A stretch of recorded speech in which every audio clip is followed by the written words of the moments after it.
आप सभी को जय श्री राम। तो कुछ provisions of POCSO act, prevention of child from sexual offences along with juvenile justice act, JJ act and BNS, ये सब का एनालिसिस मैं आप सबके सामने करने वाला हूँ, क्रिमिनल केस से लिंक करते हुए, क्रिमिनल केसेस को कंसिडर करते हुए जो अभी रिसेंटली बॉम्बे में हुआ है, आप सबने सुना होगा। देखिए, कई बार ऐसा होता है कि किसी महिला के साथ या किसी नाबालिग लड़की के साथ अगर कुछ सेक्सुअल असॉल्ट या सेक्सुअल हरासमेंट या कुछ भी होता है तो तुरंत हम सक्रिय हो जाते हैं, होना भी चाहिए। लेकिन कई बार सेम चीज जब लड़के के साथ होती है, खासकर किसी नाबालिग लड़के के साथ होती है, तो हम उसे इग्नोर मारते हैं, उल्टा लड़के को बोलने लगते हैं भाई तेरे तो मजे हो गए। लेकिन इससे उनके भी दिमाग पे, उनके भी डेवलपमेंट पे, उनके भी हेल्थ पे बहुत बुरा असर पड़ सकता है। अब इस केस को अगर मैं थोड़ा समझाऊं, थोड़ा सिंपल वे में अगर आप सबके सामने एक्सप्लेन करूं, तो बॉम्बे के एक बहुत ही हाई प्रेस्टिजियस स्कूल, वहां की 40 year old teacher who is married as well as she is the mother as well, ठीक है, उन्होंने 16 साल के लड़के का सेक्सुअल अब्यूज किया और उसको मतलब फिजिकली अच्छे बहुत बुरी तरीके से असॉल्ट किया। अब इसमें होता ये है कि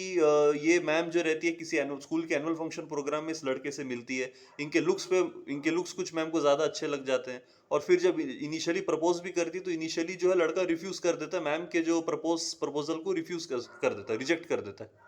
उसके बाद जब उसकी एक फीमेल फ्रेंड रहती है जो उसी की क्लासमेट रहती है, ये मैम उनको अप्रोच करती है, ये मैम बोलती है कि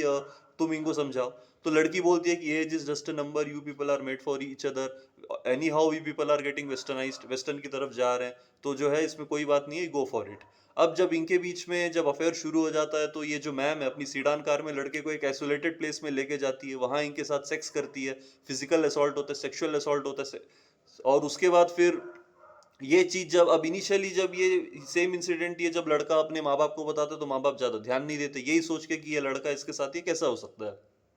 और उल्टा मार्क्स का प्रेशर, ग्रेड्स का प्रेशर, और एकेडमिक्स में अच्छा परफॉर्मेंस रखने का, ये सब चीज का जब प्रेशर होता है, तो इसकी वजह से वो बात को दबा देते हैं और फिर बोलते हैं कि कोई बात नहीं, कुछ कुछ टाइम की बात है, ये जो लड़का है ये जब पास आउट हो जाएगा उसके बाद ये सब प्रॉब्लम सॉल्व हो जाएगा। लेकिन ये चीज 1 साल तक कंटिन्यू रहती है। इसके बाद जब वापस जब कंप्लेन करता है, तो इस टाइम उसके माँ बाप जो है पुलिस कंप्लेन करते हैं, एंड पुलिस जो है under section 4, section 6 and section 17 of POCSO act, जो स्कूल की जो टीचर 40 ईयर ओल्ड टीचर है उनको चार्ज करती है और उनको अरेस्ट भी करती है। बहुत ही सीरियस ऑफेंसेस है, बहुत ही सीरियस सेक्शन है ये सब। एंड अपार्ट फ्रॉम दैट जो उसकी फीमेल फ्रेंड रहती है, उसको भी जो है अबेटमेंट का चार्ज लगा के उसको भी अंदर कर देती है। Apart from all these sections, इन लोगों के ऊपर some relevant sections of JJ act, juvenile justice act, और relevant section of BNS act भी होता है। तो अभी जो करंट इस पे करंट स्टेटस ये है कि जो 40 ईयर ओल्ड टीचर है, she is behind the bars. तो that is what I am saying, कि ये जो सोसाइटी में एक जो धारणा है कि लड़कों का अब्यूज हो नहीं सकता, many a times we need to consider, we need to contemplate the fact that even boys, even men can get sexually abuse.